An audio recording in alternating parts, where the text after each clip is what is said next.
A rich woman hired me as her assistant, but only as a girl. I never thought a simple job interview would change my life forever. I had been unemployed for months, surviving on scraps of freelance work and the generosity of my girlfriend Emma. But when I saw the listing, personal assistant wanted, discretion required, generous pay, I knew I had to try.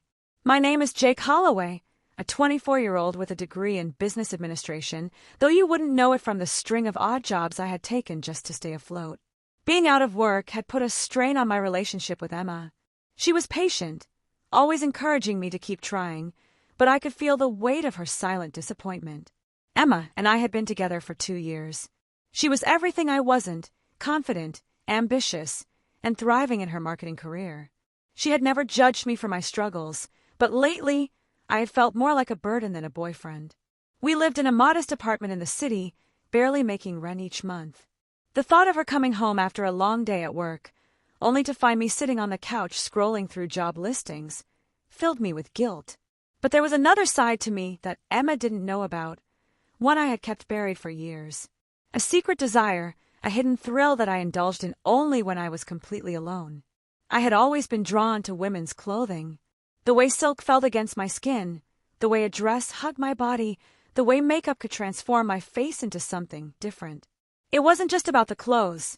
It was about stepping into another identity, one that made me feel free. But I had never dared to share that part of myself with Emma. What would she think? Would she be disgusted? Would she leave me? So, I kept it locked away, like a forbidden treasure. The job offer.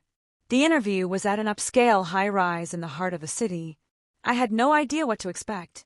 The job listing had been vague, but the pay was more than enough to turn my life around. I arrived at the office of Vivian St. Clair, a name I had never heard before but quickly realized carried weight. The moment I stepped in, I felt out of place. The air smelled of expensive perfume, and the decor was straight out of a designer magazine, sleek, modern, and intimidating. A woman in her 40s sat behind a massive glass desk. She was strikingly beautiful, with sharp features, platinum blonde hair and an elegant updo, and piercing green eyes that seemed to see straight through me. "You're younger than I expected," she said, her voice smooth but authoritative. "Do you have experience as a personal assistant?" I swallowed hard. "Not exactly, but I'm a fast learner." She smirked, tapping her manicured nails against the desk. "I need someone discreet, someone who can adapt, and most importantly, someone who won't question my methods." Her words sent a chill down my spine, but desperation made me nod. "I can do that." She studied me for a long moment before standing up and walking around the desk. "Tell me, Jake, how far are you willing to go for this job?" I hesitated. "As far as you need me to." Her smirk widened. "Good, because there's one requirement that might challenge you."